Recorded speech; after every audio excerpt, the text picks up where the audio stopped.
नमस्कार, मैं हूं साक्षी। स्वागत है आपका हमारे चैनल पर। सत्ता पाने के लिए प्रयोग करती रही बसपा ने एक बार फिर अपनी रणनीति बदली है। लंबे समय तक उपचुनावों से दूरी बनाने के बाद बसपा प्रमुख मायावती को अब ये आभास है कि 2012 में प्रदेश की सत्ता से बेदखल होने के बाद लगातार उनका कैडर कमजोर हुआ है, जिसे मजबूत करने के लिए उन्हें अब पार्टी संस्थापक काशीराम के उसी सूत्र पर विश्वास कर कदम बढ़ाना होगा कि पार्टी जितने चुनाव लड़ेगी उतनी ही मजबूती होगी। अम्बेडकर नगर की कचहरी प्रथम जिला पंचायत सीट पर उपचुनाव में मिली जीत ने बसपा के रणनीतिकारों के इस विश्वास को मजबूत किया और इसी आस में पार्टी ने 10 विधानसभा सीटों पर उपचुनाव लड़ने का निर्णय किया। लोकसभा चुनाव में विपक्षी गठबंधन INDIA ने संविधान को मुद्दा बनाया और वो इस विमर्श को दलित और पिछड़ा वर्ग के मतदाताओं तक पहुंचने में काफी सफल हो गए कि भाजपा संविधान को बदलना चाहती है और आरक्षण संकट में है।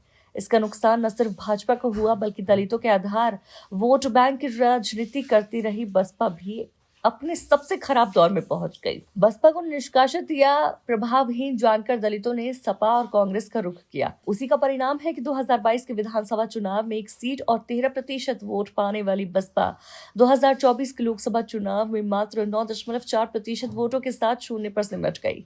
बसपा का ये हाल उस उत्तर प्रदेश में हो गया जहां लगभग 22% अनुसूचित जाति की आबादी है। ऐसे में बसपा के सामने चिंता ये है कि सार्वजनिक टिकट देने के बावजूद मुस्लिम उसकी तरफ नहीं आए और उसका आधार रहे दलित मतदाता भी चीर प्रतिद्वंदी सपा की ओर चले गए। चुनाव परिणाम के बाद समीक्षा में यही बात उभर कर आई कि बसपा को कमजोर और निष्क्रिय देखकर ही उसका वोट बैंक सपा और कांग्रेस की तरफ गया। यही कारण है कि जिन भतीजे आकाश आनंद को अपना उत्तराधिकारी घोषित कर मायावती ने नेशनल कोऑर्डिनेटर की जिम्मेदारी सौंपी थी, उन्हें चुनाव के दौरान अपरिक्व बताते हुए पद से हटा दिया था।